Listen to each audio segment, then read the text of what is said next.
सुधांशु को याद होगा, एक दिन हम लोग चर्चा में बात किए थे कि ग्लास आधा भरा हुआ है, आधी ग्लास खाली है। हाँ। दोनों बातों में क्या अंतर? दोनों तो बात एक ही बोल रहा है, लेकिन दो तरीके से बोल रहा है। तो दोनों बातों में अंतर हम्म। क्या हुआ? एक दोनों बातों दोनों में अपॉर्चुनिटी बातों को में देख रहे हैं। थॉट प्रोसेस का अंतर है, जहां पर एक सकारात्मक बातों को बता रहा है और एक नकारात्मक सेंस को यहाँ पे इलेबरेट कर रहा है। तो आपका ये बात हम माइंडसेट। लोग बिल्कुल कि एक पॉजिटिव थॉट बता रहा है कि नेगेटिव थॉट बता रहा है। ग्लास आधा भरा हुआ है, पॉजिटिव थॉट बता रहा है। और ग्लास हम्म। आधा खाली है, ये नेगेटिव थॉट बता रहा है। तो इस तरह की बहुत सारी ऐसी बातें हैं जो फार्मूला के रूप में, सूत्र के रूप में हम लोग सुनते हैं, बोलते हैं, लेकिन जी, प्रैक्टिकल लाइफ में उसको इम्प्लीमेंट नहीं कर पाते हैं। इम्प्लीमेंट नहीं कर पाते हैं, बिल्कुल। अब मैं एक दूसरा प्रश्न आपसे पूछता हूँ कि मैं सफाई पसंद करता हूँ और मैं गंदगी से नफरत करता हूँ। हम्म। जी, दोनों बातों में क्या अंतर है? वही। एक में घृणा का भाव आ रहा है और एक हाँ, में आप अपने मन के पॉजिटिव थॉट को इम्प्लीमेंट कर रहे व्यवहारिक जीवन पर इसका क्या असर पड़ने वाला हैं। भाई, जीवन पे घृणा करने का मतलब है कि आप फिर हर चीजों से बचते फिरेंगे। आप उसको साफ करने के बारे में कभी नहीं सोचेंगे। है? ओके, आप बोलिए दिग्विजय।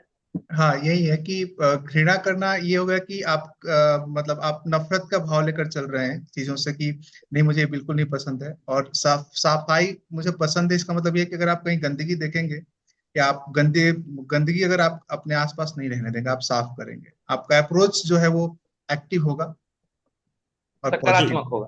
होगा। अब इसको व्यवहारिक जीवन में देखिए हम लोग कैसे यूज करते हम्म, हैं। जो इंसान गंदगी से नफरत करता है, एक्चुअली में वो गंदगी फैलाता है। हम्म। गंदगी हम्म, से नफरत करने वाला इंसान गंदगी फैलाता है। और सफाई पसंद करने वाला इंसान या व्यक्ति गंदगी को हटाता है। जी, जिस तरह का भाव हम लेकर चलते हैं, उसी चीज को हम फैलाते हैं। अब जी। आप लोगों ने बहुत बार देखा होगा कि लोग कचरा फेंकने जाते हैं कूड़ादान के हम्म, पास।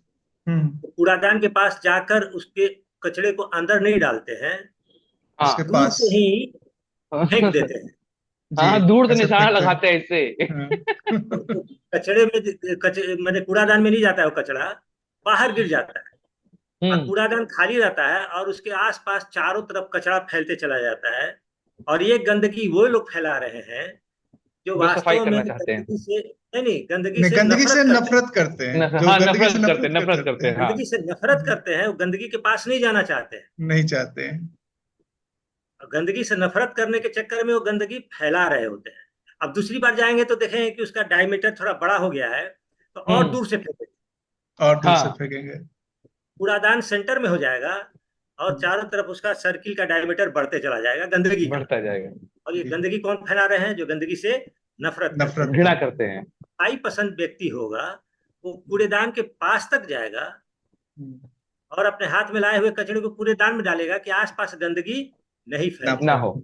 आसपास सफाई रहे। कूड़ादान रखा क्यों जाता है? कि कूड़ादान में गंदगी रहे। तो व्यवहारिक जीवन में जो व्यक्ति गंदगी से नफरत करता है, वो गंदगी फैलाता है। कहलाता है। नेगेटिव थॉट अगर हम रखेंगे, हमारे अंदर जो होगा, हम वही वही। सोसाइटी को देते हैं, वही समाज को देते हैं। बिल्कुल।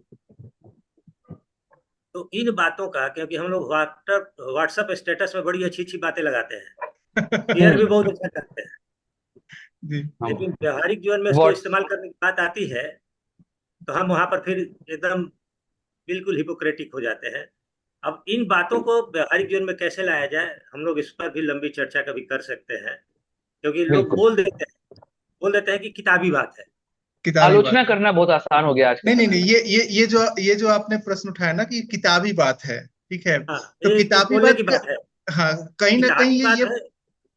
कहीं ना कहीं ये इस बात को भी दर्शाता है कि सामने वाले पर्सन को ये बात पता ही नहीं है कि इसका व्यवहारिक जीवन में क्या इफेक्ट है, ये कैसे बिल्कुल, दिखता है व्यवहारिक जीवन में मेरे। नहीं, वो दिग्विजय मान के अगर करता है, जैसे हम्म, पढ़ने सुनने के लिए है, दिग्विजय, करने हाँ के हाँ। लिए नहीं है। हम्म।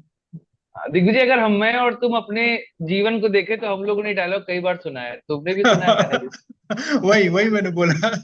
वही मैंने बोला कि ये हम लोगों ने किताबी बात काफी है। सुना है ये डायलॉग। ये मैं मैं हाँ। मैं मैं हमारी पिछली चर्चा में बोल रहा था कि सिंप्लिसिटी से सिंप्लिसिटी, एक पेड़ को पेड़ कहने में आपको नहीं सोचना है, लेकिन एक टेबल कह दे हाँ कि ये पेड़ है, टेबल एक पेड़ है तो ये कहने में सोचना है। तो just like same thing, ideology इतनी सिंपल होती है लेकिन उसको लोग कॉम्प्लेक्स बना देते हैं, कॉम्प्लेक्स बोल बोल के कॉम्प्लेक्स बिल्कुल बना देते हैं। बिल्कुल। आइडियोलॉजी तो आइडियोलॉजी तो बहुत सिंपल है, भाई मुझे ये काम करना है, ये चीज ऐसी है, इट्स अ सिंपल नहीं, हम आइडियोलॉजी। एक्चुअली सी होता क्या है ना कि हम अपने जिम्मेदारी से भागते हैं। हाँ। अपने हम्म जिम्मेदारी को नहीं, इसीलिए हम बचने के लिए हम बोल देते हैं। जैसे एक बार हमने विवेकानंद जी का एग्जाम्पल दिया था एक जगह पर। हम्म। तो लोगों ने बोला कि अब उनके बारे में क्या बात करना, वो तो भगवान थे। मतलब हम्म क्या, उन्होंने जो काम कर दिया वो हमको नहीं करना। हमको नहीं करना, हम नहीं हमको कर पाए, हमको नहीं हमको करना। नहीं हमको करना, नहीं हम कर रहा है, इंसान हैं। हम तो इंसान मैंने हैं। कहा कि विवेकानंद जी ने खुद अपनी किताब में लिखा है कि एक व्यक्ति अगर किसी काम को कर सकता है तो करोड़ों व्यक्ति तो उस काम को कर कोई सकते हैं। उस काम को कर अगर सकते एक हैं। इंसान ने भी किसी काम को किया है तो करोड़ों इंसान उस काम को कर सकते हैं, लेकिन वो करोड़ों व्यक्ति चाहता नहीं है करना, तो बोल देता है कि हम उनको भगवान बना देते हैं। और फिर बोलते हैं कि भैया आपने तो कर दिया, अब हमको नहीं करना है क्योंकि आप तो भगवान थे, हम तो बिल्कुल इंसान हैं। सर आपकी बिल्कुल। एक बात और मुझे यहाँ पर याद आती है कि ये आपने बताया था कि ये कहीं ना कहीं आपके अंदर का आलस्य है, जो कि आप उस काम को नहीं करना चाह रहे आलस नहीं है, बिल्कुल। हम बचना चाहते हैं, जिम्मेदारी से हाँ बचना हाँ चाहते हैं। हाँ। हम हाँ, जिम्मेदारी से रिस्पॉन्सिबिलिटी बचना नहीं चाहते लेना हैं। चाहते। अच्छा, हम्म। जिम्मेदारी से क्यों बचना चाहते हैं? क्योंकि हमारे ऊपर दोषारोपण नहीं हो, हम दोषारोपण से बचना चाहते हैं। आप जब एक्शन कीजिएगा तो सही भी होगा, गलत भी होगा। गलत भी गलत भी होगा। होगा। तो जब सही होता है तो रिस्पॉन्सिबिलिटी, मतलब उसके लिए हम अपने आप को बड़ी ये समझते हैं कि हमारे चलते ये काम हो गया, हमने ये काम कर हम्म। लिया। लेकिन हाँ अगर गलत होता है तो फिर हम दूसरों में दोष तलाश करना शुरू करते हैं। सर आपका एक बिल्कुल। बड़ा बढ़िया स्टेटमेंट मुझे यहाँ पर अच्छा। याद आ रहा है कोट करने के लिए कि आपने जो ये बोला ना कि सही, आप हमेशा कहते हैं कि जब हम करेंगे, मतलब फेल होना है या पास होना है वो तो बात की बात है, हम करेंगे तभी कुछ नहीं होगा। फेल होने का तो तय है, बिल्कुल। फेल होने के लिए एक ही काम अगर करना है कि आपको कुछ नहीं करना है, बैठ जाइए, फेल होने वाला बिल्कुल रिजल्ट फिक्स है। लेकिन हम पास होंगे फिक्स कि है। फेल होंगे, ये कंडीशन तभी आएगी जब हम एक्शन में रहेंगे, हम कुछ करेंगे। जब एक एक यहाँ पे बात मैं ऐड करना चाहता हूँ कि जैसे कहा गया कि ना कि फिलॉसफी बहुत सिंपल होती है, कॉम्प्लेक्स हम उसको करते हैं ना। जैसे नहीं है, कर्मण्येवाधिकारस्ते मा फलेषु कदाचन मा कर्म फल हेतुर्भुमाते संगोत्सव कर्मणि, मतलब कर्म करो फल की इच्छा मत करो। और ये लिटरली बहुत सिंपल सा काम है। मेरा एग्जाम है, मैं लिख के चला आऊंगा, अब मेरे हाथ में नंबर नहीं है लेकिन फिर भी मैं परेशान हूं, और मैं इसको बोलता हूं ये कैसे हो सकता है कि मैं अपने कर्म के फल के बारे में ना सोचूं, जबकि कर्म के फल पर नियंत्रण मेरा है ही नहीं। अगर हम इस समय रिकॉर्डिंग कर रहे हैं और रिकॉर्डिंग के बीच में नेट बंद हो जाएगा तो ये हमारे कंट्रोल में नहीं है, लेकिन फिर भी हम परेशान है कहीं नेट ना बंद हो जाए। तो बस तो साधना जो होती है, प्रयास जो होता है, बस इसी चीज के लिए होता है कि उससे हम अपने आप को डिटैच कैसे करें। ये बात जितना बोलने में सिंपल है, करने में हाँ डिफिकल्ट जरूर होता है। डिफिकल्ट है बिल्कुल। डिफिकल्ट है, हम मानते हैं, लेकिन डिफिकल्ट भी है तो हम प्रयास करें ना। बिल्कुल। बिल्कुल डिफिकल्ट चीज के लिए प्रयास ही नहीं करें, और ये बहुत डिफिकल्ट है इसलिए हम कोशिश ही नहीं करें, तो फिर हम बाउंड है दुखी होने के लिए। दुखी होने के बिल्कुल। लिए। लेकिन अगर हमको इस चीज से बचना है तो हमको उसके लिए अटेम्प्ट करना पड़ेगा, प्रयास करना पड़ेगा। और प्रयास और करने पर, अच्छा दूसरी बात क्या है, जब हम कोई एक्शन करते हैं तो सही भी होगा, गलत भी होगा। अब विवेकानंद जी ने एक बार कहा भी है कि नहीं कुछ करने से हम्म। गलत करना अच्छा है।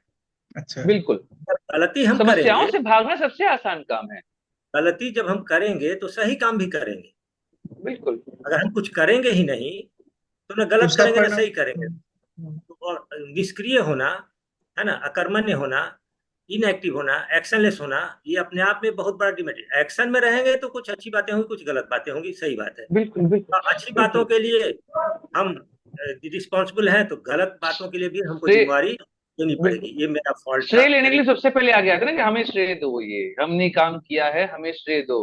वो जो मैं का भाव जनरेट होता है वहां पे वो अलग ही होता है। हाँ लेकिन नहीं, जब देखिए गलत होता है तो वो देखिए, मैं का गलत हो भाव तो गायब उसके हो लिए जाता है। एक्सेप्ट करना, ये लीडरशिप बिल्कुल क्वालिटी। और जिसमें क्वालिटी होती है वो व्यक्ति आगे जाता है, वही व्यक्ति आगे ही जाता है। कि अगर हम सही चीज के लिए जिम्मा ये हैं तो गलती के लिए भी हम रिस्पॉन्सिबल हैं। तो बिल्कुल। ये सब मन के भावों को, ये सब इस चीज को डेवलप करने के लिए अपने माइंड को ट्रेनिंग हम्म देनी पड़ती है, अपने मन को ट्रेनिंग देनी पड़ती है।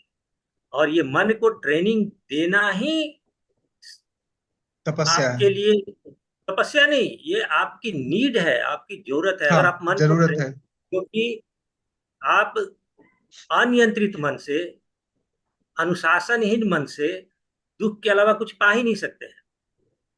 और डिसिप्लिन्ड माइंड अगर होगा तो वही आपको सक्सेसफुल करेगा और तो वही आपको खुशी देगा। तो माइंड सर का ये डिसिप्लिन होना, नियंत्रित जी होना, कंट्रोल होना, ये जरूरी है। और सर ये ये हमारी जरूरत है, हमारी नीड है, इसके बिना हम नहीं रह सकते हैं। और इस पर पहले जब तक हम विश्वास नहीं करेंगे कि हमारी आवश्यकता है, तब तक हम इस डायरेक्शन में आगे नहीं बढ़ेंगे। जी यही यही यही तब बात तक मैं दूसरों बोलना को। चाह रहा था कि आज के मैक्सिमम जो यंग जनरेशन है, जो हमारी एज के बच्चे हैं, हमसे जो 5 साल 6 साल छोटे, मतलब बैक तक की जनरेशन है, उनको ये लगता है कि मैं अपने मन से काम कर रहा हूँ, मेरा जब मन करता है मैं उठता हूँ, मेरा जब मन करता है मैं सोता हूँ, मेरा जब मन करता है मैं करता हूँ, ये मैं अपने मन से काम कर रहा हूँ और यही मेरी आजादी है, यही मेरी जरूरत है और इसीलिए मैं किसी प्रेशर में नहीं। लेकिन अगर इसका इस सिक्के का दूसरा पहलू देखा जाए तो कहीं ना कहीं अपने मन के तो गुलाम है। उनका मन जो उनसे चाह रहा है वही वो बिल्कुल। कर रहे हैं, जो उनका मन चाह रहा है वो उससे कर रहे हैं। तो आप तो यहाँ पे मन के गुलाम हुए, ना कि आप आजाद। तभी तो इंद्रियों इंद्रियों पे नियंत्रण की बात कही जाती है ना। अब इंद्रियों पे नियंत्रण को लेकर हमें चर्चा अलग से करनी पड़ेगी। अलग से करनी और पड़ेगी। हाँ, अलग से करनी पड़ेगी चर्चा को, हम यहीं पे समाप्त करें वरना हम किसी और चर्चा की तरफ बढ़ जाएंगे। तो वैसे भी जब सर रहते हैं तो हमारे मन में जो विचार है ना, वो लगातार ऐसे ही उद्वेलित होते रहते हैं। तो मेरे ख्याल से ये इसको हम लोग यहीं पे कंक्लूड कर देते हैं इस वीडियो को। और दर्शकों को अगले वीडियो में इसी तरह की कुछ रैंडम चर्चाएं भी हम देते रहेंगे, जैसे ये चर्चा हमारे सामने आई है। तो आज का वीडियो यहीं पे ये तो समाप्त वैसे कर, मिलेंगे अगले ये वीडियो तो में और फिर चर्चा करेंगे किसी और सेगमेंट की।